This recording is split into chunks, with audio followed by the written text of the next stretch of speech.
Good evening and welcome to गना shot. गना shot में आप सबका स्वागत है। The wolf warrior is back. China is becoming more militaristic. A certain amount of conflict is on between Japan and China. It started a few days back. It's deepening. Where will this go? We don't know. Will this end in some dialogue? I don't know. But there is conflict. We need to understand that. Why is it necessary to understand what's happening between Japan and China and all that? Too much of Pakistan is not good for health. You hear too much of Pakistan, you'll start believing Pakistan is the end be all and end all of the world. No, sorry, there is the whole world besides this, and it's active. You just can't say that I will only look at Pakistan. And there is a Japan China rift which could turn into a conflict, and it's deepening day by day. The next thing is, if China and Japan get into a spat with each other, the Indo-Pacific is back. If the Indo-Pacific is back, India is back. USA can't do without India. For that matter, neither can Japan, nor can Philippines, nor Taiwan, nor Australia. All this is in the kitty. There you are. And then Pakistan will be consigned to the dustbin. But you need to understand what's happening there before we, start dreaming. I'm reminded of a podcast I did, say, a month back or 2 months back with an Australian. And he was very clear. The Quad collapses without India. And what do we do? Australia and Japan, they're worried. They need India. So, will this Japan-China conflict trigger USA into shifting focus here? Let's understand this. At this point of time, it's still incipient, but it's better to understand these things when they start rather than, at some point of time when the bullets start flying. So far, no bullets. But something has happened. First things, 3 PLA warships. They have sailed past Japan. They've gone through the Osumi Straits. Okay, quite close to Japan. And I'll explain to you the map where Osumi Strait is. We'll recap what all is there in the South China Sea and the first chain of islands and all that, so that we understand what we're talking of. This was yesterday. I mean, 3 warships going next to Japan, pretty close. It's unprecedented.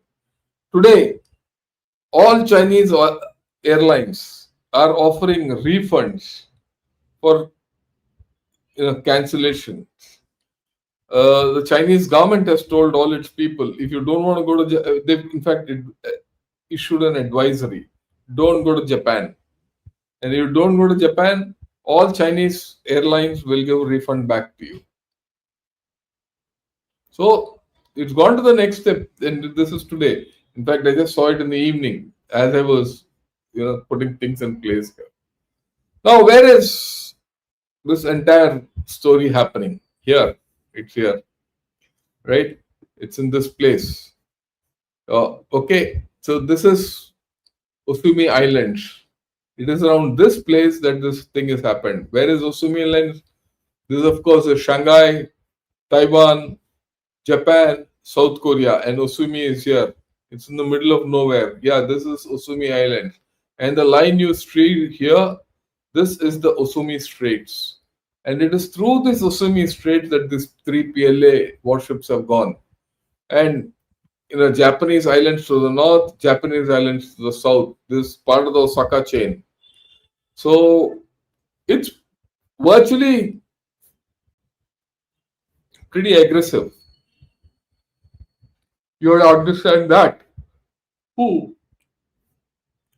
You have to understand that Japan is not Japan. China is being pretty aggressive about its actions. Now you let's look back, step back. You've gone inside, step back. Where is this? This is of course Osaka. You see this chain of islands. These are all Japanese islands. This part of the first island chain. Taiwan, the focus of the first island chain, and then onwards a set of islands down to Philippines. This is the northernmost island of Philippines called Luzon. Now all this has come into play in this whole story. The rift is taking place here, but why is it taking place here? We'll come to that a little later. The word play I'll come later, but understand. Down south, the nearest Japanese island to Taiwan, this is Taiwan, the easternmost part of Taiwan, is Yonaguni. Yonaguni is just 100 kilometers away, right? This is Yonaguni, 100 kilometers away. This is the Osaka line, Diaoyu, Senkaku, all these here. And look at this here, which I made a mark in red. This is called the Bashi Strait. The Bashi Strait is the gap between the southernmost tip of Taiwan and the whole lot of islands which are of Philippines, which extend from Luzon. Okay, this is Luzon, this is Bashi Strait, it is a small speck out here, and all these islands here are all Filipino islands. All these islands are Japanese islands. 100 kilometers away, Osumi Strait is here.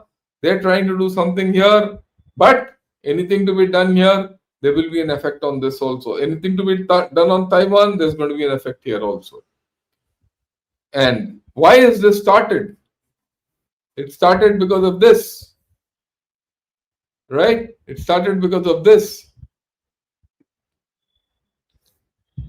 Okay, it started because of this, where the Japanese PM in the APEC summit, recently held APEC summit, she met the new Japanese PM, ex vice premier of Taiwan. So the Chinese went up in flames. In APEC meeting, you're meeting an ex vice vice prime minister of Taiwan. So Chinese are upset. To add to that,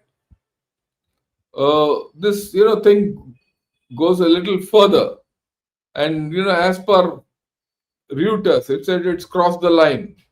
Chinese state media blast Japanese PM as Taiwan spat rumbles on.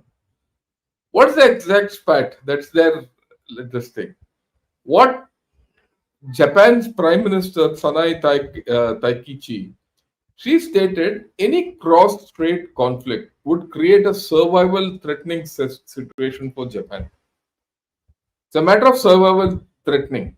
It's a matter of survival for Japan, which could provide legal justification for deploying the country's military. That means, look, you attack Taiwan, you are creating a problem for me, in which case I'll have to respond. She said it very bluntly. And that's why I showed this. Yonaguni, 100 kilometers away. Any attack on Taiwan means something has to be done on Yonaguni. Now, why is all this come about? Take your mind back to the time 23 when Nancy Pelosi landed up here in Taiwan.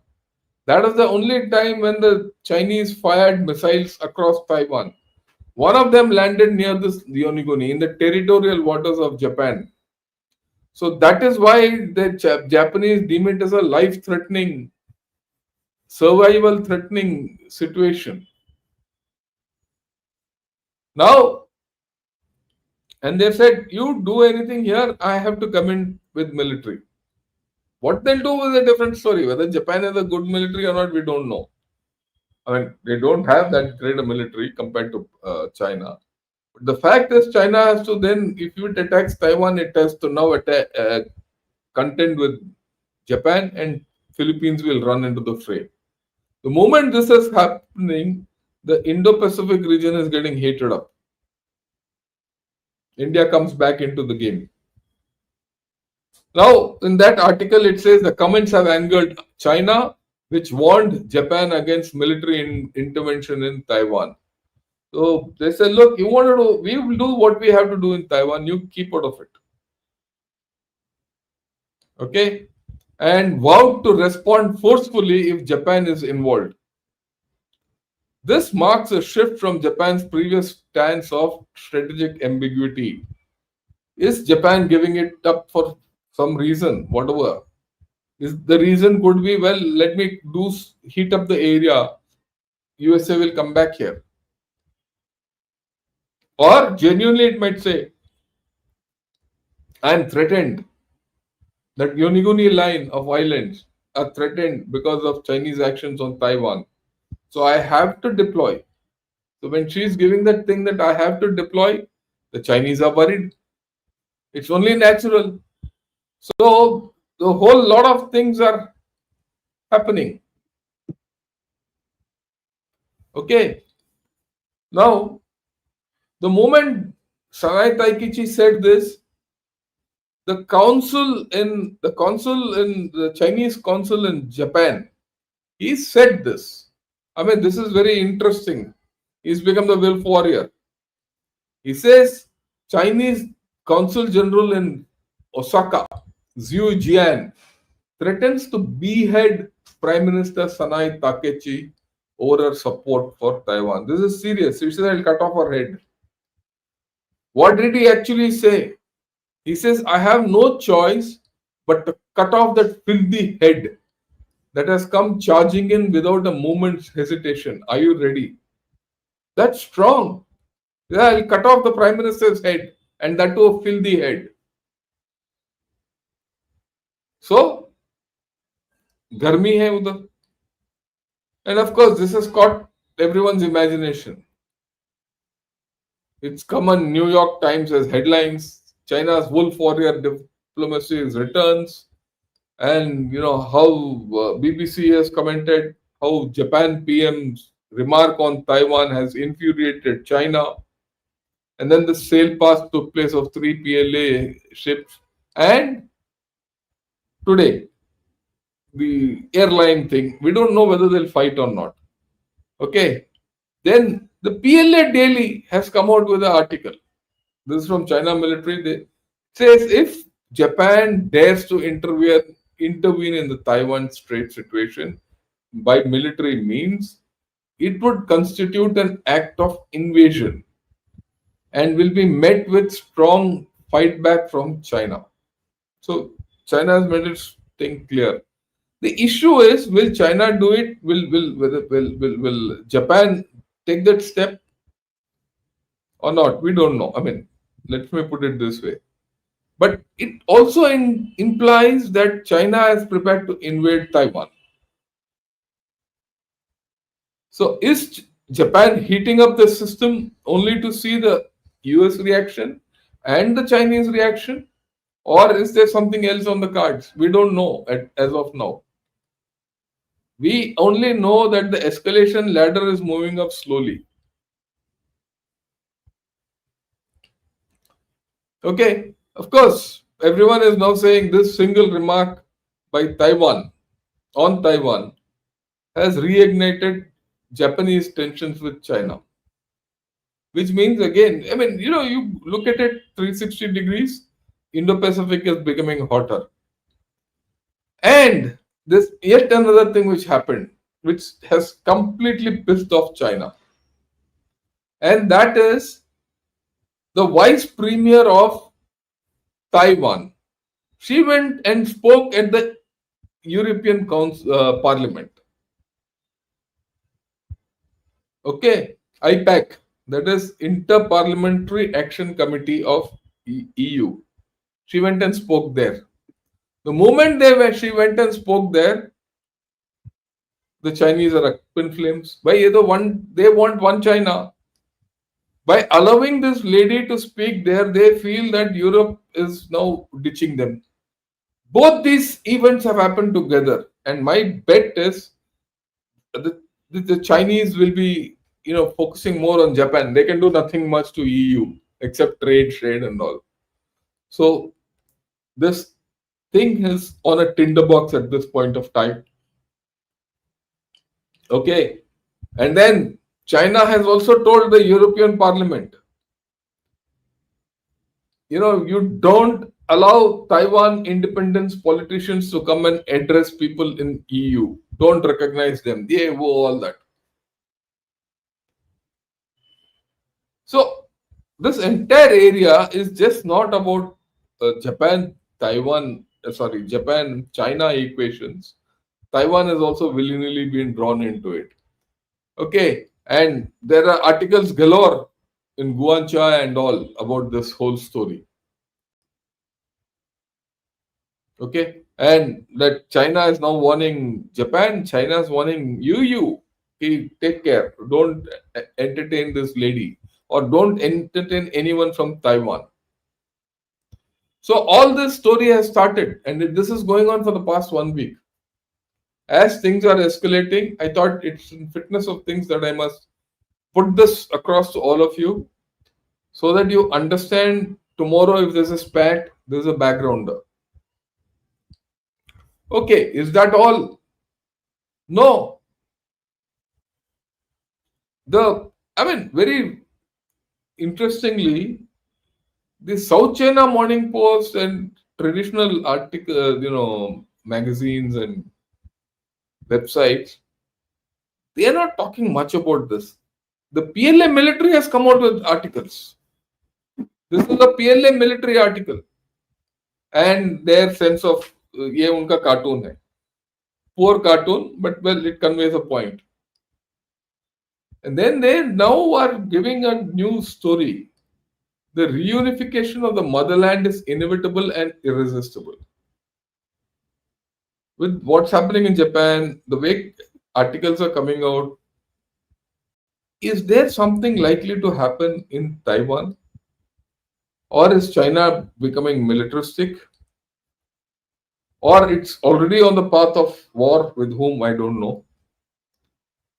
Right? Or something we'll come to know shortly.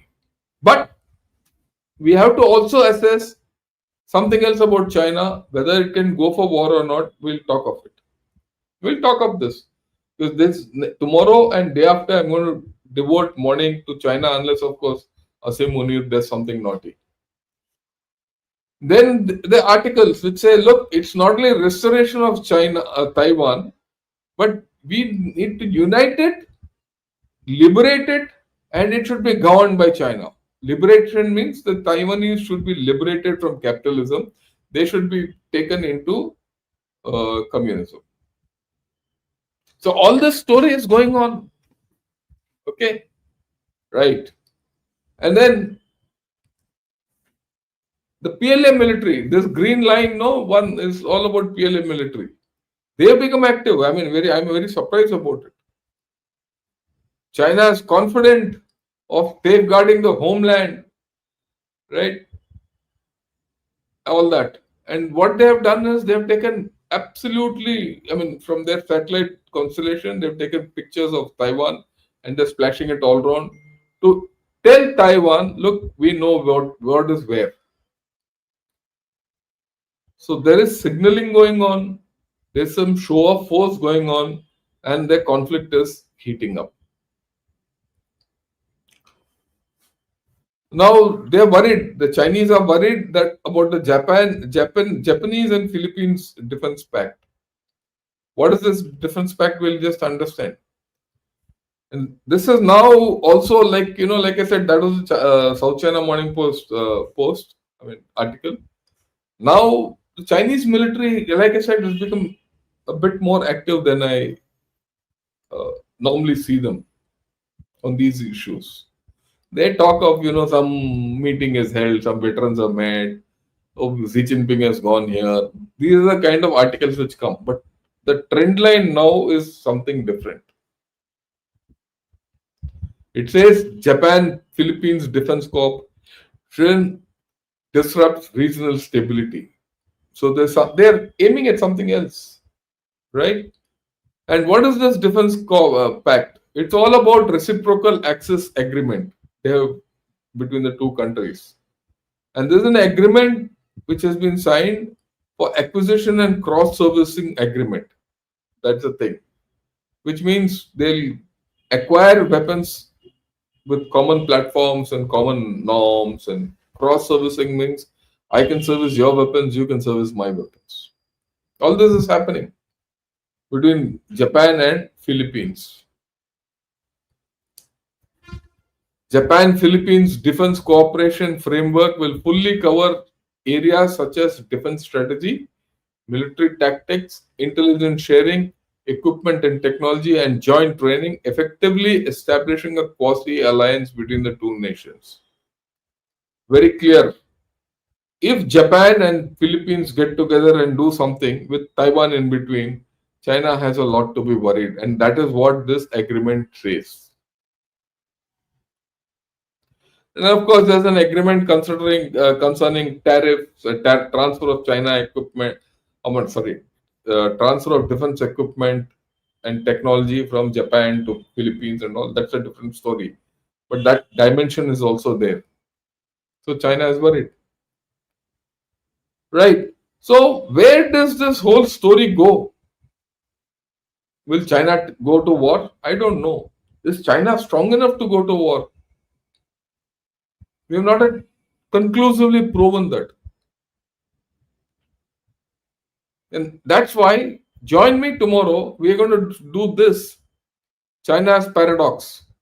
The China's paradox is called Weiqiang Zhongjian. What does that mean? Outwardly strong, inwardly brittle. Very interesting. And this is what is coming out of China. And I'll talk of this tomorrow, not today. Tomorrow morning, we'll talk of this. This is the thumbnail. Join in.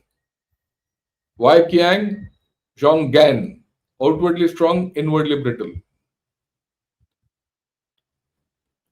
And Taiwan war. We'll talk of it not tomorrow evening, day after tomorrow morning. We'll talk of this on Monday morning. Okay. If you look at this cartoon, it's very clear that the Russian bear is trying to eat the Ukrainian porcupine. And the dragon says, "Oh, I'm not hungry at this point." Why am I put this? We've always said that China can't handle Taiwan porcupine. That's not the reason. The issue is, can China afford to go to war? When it's, that paradox, when we understand that paradox, see what China is projecting, what it is, we'll understand this, and I'll put it in a historical context tomorrow. And then we will see whether China can go to war. That's the third part of this series. Okay. So there is a problem in Indo-Pacific. Don't wish it away. China, Japan, let's see where it goes. It's escalating so far. At some point of time, it should stop, hopefully. But when it stops, things would have changed. The Indo-Pacific would be getting back into action.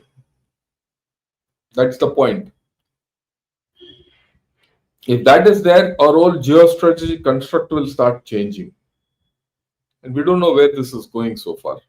Let's see. But in the meanwhile, we need to we can't take our eyes off the ball of China. So what I'll do is, today we've tackled this. Tomorrow and day after mornings, we'll tackle China. And then after that, I'll get back to Kemeng sector, Arunachal Pradesh.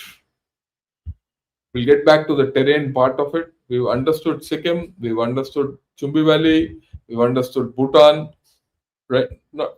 We've understood Bhutan, we've understood Bhutan, and we'll now understand Kemeng sector or the western Arunachal Pradesh. That's my plan for the next 2 days. Do join in, and then we'll see where it goes. This is a very short presentation. I just thought I'll put this in front of all of you, where the Japanese spat with China is gaining momentum. We don't know where this will end, but it's good for us to understand it. Right? Thanks. I'll take some questions. I do hope you liked this video. Like I said, I'm not in this game of just focusing on India and Pakistan and only China. We need to look farther and wider to get a sense of where India is. And unless you understand what's going otherwise, we will not be able to appreciate where we are going. That is why I'm talking of this. As of now, I will not yet talk of India blocking Malacca Strait like Krishna Upadhyay says. Why we consider Chicken Neck as the same 22-kilometer stretch, Bhutan and Nepal are not our adversary. Look, we'll talk of all this when we talk of Arunachal. Okay. Will India, like someone says, will India naval blockade Malacca Strait, Babal Mandap, and Persian Gulf? We'll talk of this. I've spoken of Indian Ocean, and I'll speak of Indian Ocean one of these days. Right? So, I would suggest to all of you, do subscribe to Gunner Shot, like this video, and join in as members. Thanks a lot, Cool Boy, for joining as a member. If you join twice, my thanks twice, not only twice, multiplied by 10 and many more. Right. I'll stop here at this point of time and we'll take on more questions. Right. Srinivas Kambampati, salute sir, will US enter if things escalate? US will be forced to enter if things escalate. But even now, if you see, there's a subtle shift which is taking place. I spoke 2 days back about the 10-year defense agreement between India and USA, and things are changing. There's a perceptible change in USA that they have no choice but to start looking at the Indo-Pacific. So I don't know whether US will really come and escalate and things like that, but there will be some reactions, and it's good for us because then they'll need us. But let's see how it goes. I really at this point of time I really don't know. And Ritvik, he says China has expanded its fleet at lightning speed. They've added all kinds of weapons. How big a threat is Chinese Navy, and what is the laser weapon? Is it really? No, don't get carried away by what China does, please. I will show it to you tomorrow and day after. This is what I'm going to answer largely, Ritvik. China can't enter the Malacca Strait, please. They don't have the base for it. Neither is Djibouti the base.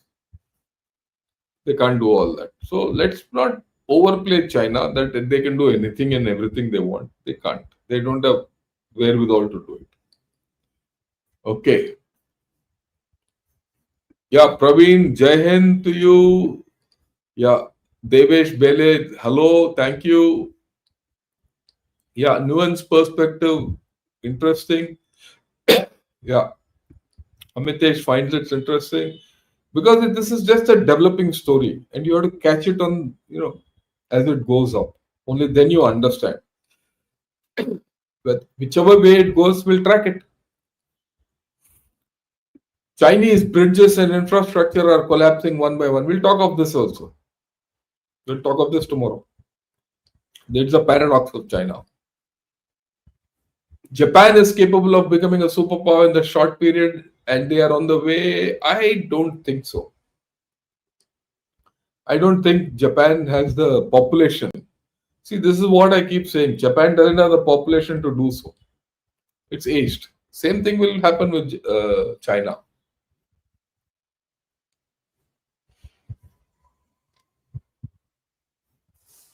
Okay. Thank you very much for covering this. Look, this is the way I do. We must cover everything, have a 360-degree view. That's why I even covered Sudan. Now I'm covering Japan. We'll cover the whole world slowly, one by one.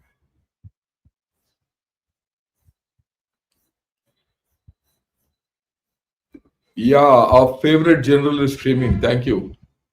This is a good question. China and Japan population is declining. For whom will they fight? That's a good question. And this is something which we'll answer tomorrow and the day after. Hmm. Can India, Japan, Russia coalition be possible? Out of question. Because Japan and Russia don't see eye to eye. One doubt is China purposely doing this to distract the US? I don't think so. I think Sanai Takichi of Japan is pretty strong. She is giving two fingers to China, and China is now reacting. That's why I said we have to understand why she is doing it. We'll not understand why she is doing it till we see whether China can go to war or not. So we'll see how it goes.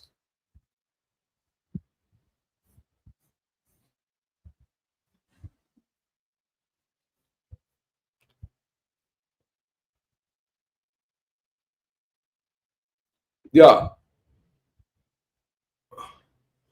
Japanese Foreign Minister Motegi responded with 6 words. Of course, no retraction. But Japan will not retract. There's no way. There's no way. Yeah, Khatri, he says, sir, Hindi में geopolitics बताया करो. यार, मैंने शुरू किया था हिंदी में ही बात करने से. मे बी कल ट्राई करते हैं. कल सवेरे हिंदी में बात करूंगा चाइना के बारे में. We'll try. I want to speak. I want to. But let's see. Like आज शाम को I spoke to Sanjay Dixit. So that's come out. That video is out. Have a look at it. That's about Sindoor 2.0. It's all in Hindi.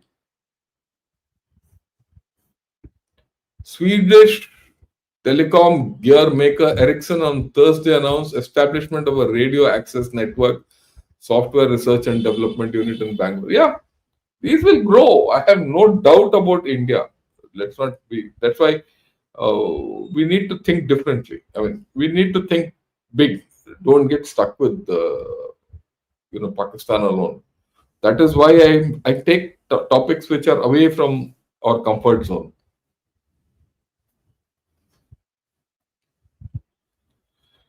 Yeah, Japanese society, they have aspiration to rediscover Japan's ancient power. The society is very much associated with Sakaki Gara's theory of war. Yeah, yeah, I agree with you. Every country would like to revive itself, there's no doubt.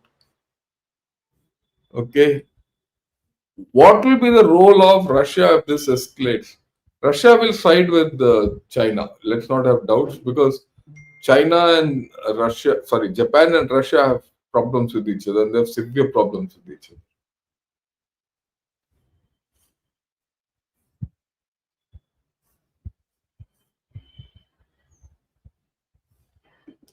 Yeah, your views on Delhi Blast is absolutely spot on, whether it's in P Guru's Jaipur dialogue or with Sandeep Bhai. Yeah, I'm very clear. I have no doubts about what I have said. What's the geopolitics behind Taiwan that interests the US? Is it the South China Sea? No, okay. I'll again explain it. I think this has gone out of, everyone's idea. Look, Taiwan is the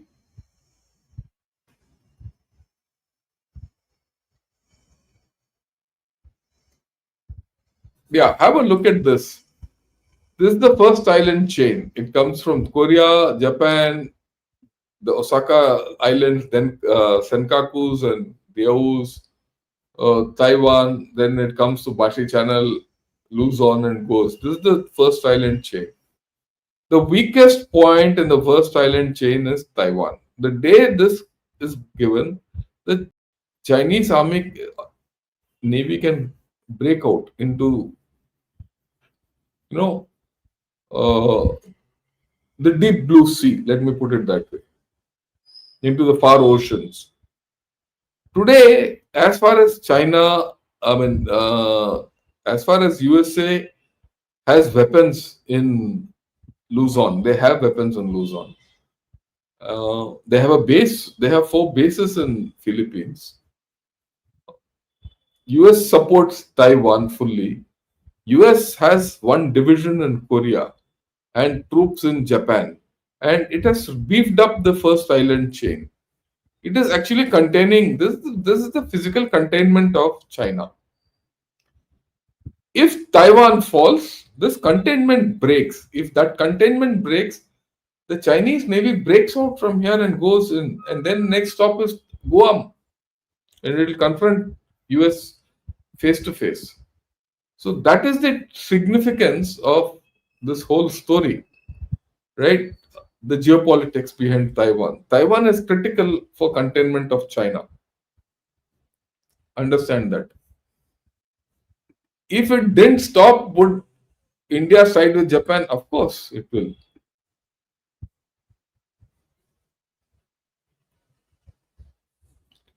This is my first time here. Thanks a lot, IOTA, for joining in for the first time. Keep coming back. You'll get different kind of thinking. Okay, travelogue. Yeah, we'll do the travelogue. We'll now go into Western Arunachal Pradesh or Kameng district. Good evening, sir, and Jai Hind. Good evening, Murugesan. Thank you for the thing. Will India blockade Malacca Straits? No, we'll talk of this separately. I'll talk of, maybe I'll have to start talking back of Indo-Pacific.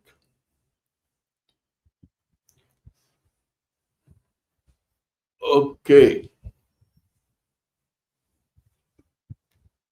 Army chief's last statement, he said he had given importance to several sectors, including artillery, but he talked about reducing infantry. I really don't understand the reason. Can you elaborate? One of these days, I'll do this in detail, force structuring. I mean, there's no choice. There's no choice. Kiran, thanks a lot for joining in. Good evening to you.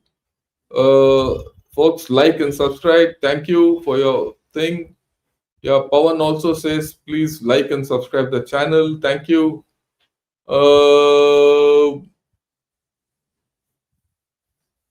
If demography can't sustain China, how can Japan do such things? Yeah, that's the thing. We'll see how it unfolds.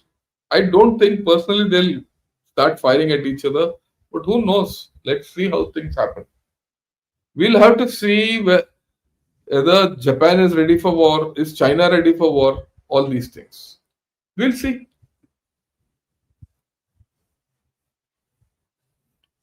Can you cover what we did wrong in handling Bangladesh and Manipur? Manipur, I have already spoken. Kaushik, if you go back into, just type Manipur in Gunner Shot and you'll get 3-4 videos. In fact, I got General Shokin Chauhan also to, speak about Manipur. And I still remember when he spoke of Manipur, there was such an adverse reaction from Manipuris, not funny. Both cookies and, uh,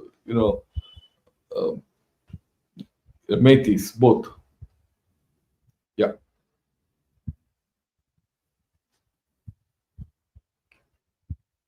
Yeah. After US Japan meet, US stepped out, Japan stepped in. Time for Takaichi San to show the mettle. She's doing it. She's a strong lady. So let's see where it goes.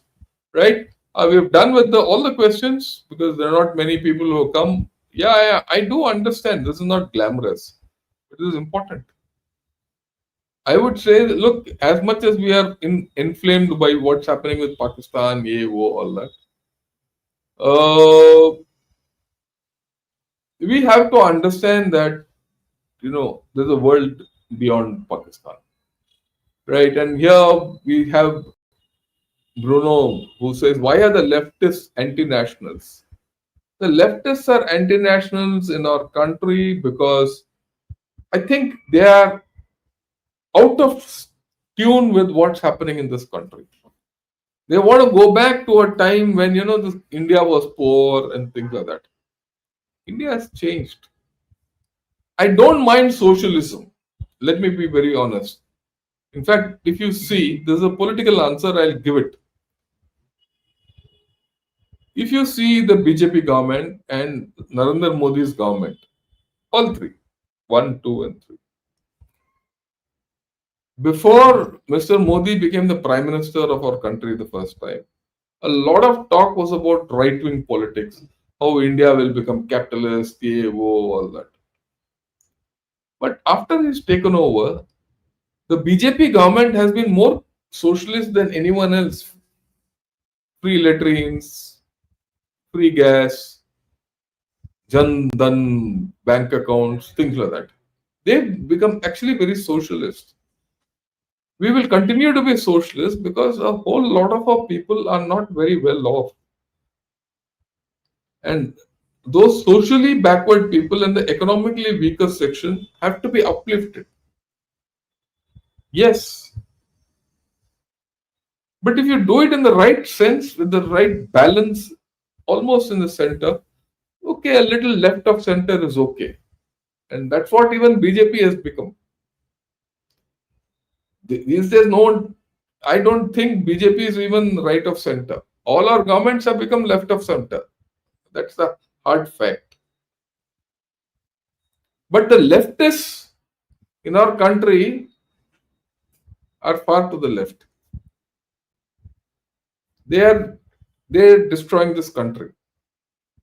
They want our country to go back to the Philistines. No, that is why they're anti-national. And they don't have a way of getting power. So if a person doesn't have a way of getting power by the normal methods, he'll do the foolish thing. And that's what they're doing. That's the problem with the nationalists. Yeah. Namaste, General Shankar. Thanks for your presentation. The notification didn't come through. Usually I get the YT and RTI. Let me see. I actually was not prepared to do this, but I said, look, I have to do this in a line today, tomorrow, and day after. That's why I took it on today, and this today is a smaller one. Tomorrow it might be a little longer than this. Okay, and yeah, let's see this. Amid global restructuring and rollback by powers, what are your thoughts about dream of Asian century, given the fact that India is strong pivot in the region, is strategic autonomy sustainable? It is. We've sustained it for so long. We've sustained strategic autonomy even when we were not rich. Today, though, we are better off. In fact, we sustained it when we were poor. We are better off. As far as this Asian century, I don't agree with it. There's no Asian century. Because when you talk of Asian century, rejuvenation, dream, you talk of China. And China is not anymore the king of the walk.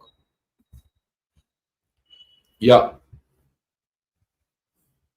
They are narrating our point of view to the world of orthodox. So what if? Are they modern? Are the leftists modern? What is it that they have done?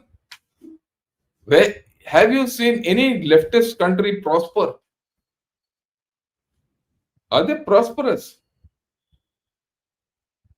They'll ruin this country. I am very sure about that. Right.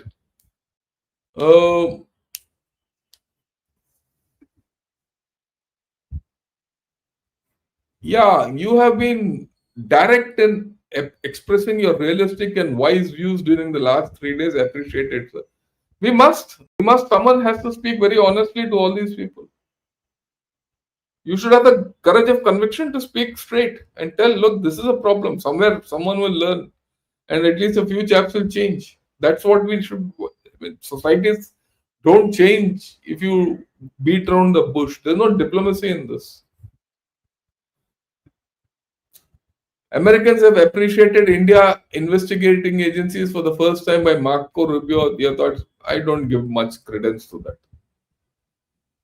Let us see how things unfold, because this is the whole story is something in motion. Let's see where it goes. Okay. Where do we fit in this equation? I've spoken so many times. We fit highly in this equation. Whatever is happening in the Indo-Pacific will bring you back into focus. And then we have to take a choice how we have to do. But it's too premature. Like so I said, that's why I kept my whole thing short. Today is just the first story, but the larger thing is about China. We'll get back to China tomorrow. Right? Okay, thanks. Thanks a lot for joining, all those of you. Give it to your friends who have the interest in understanding what's happening. Right? Till then, have a great day. Jai Hind and Vande Mataram to all of you.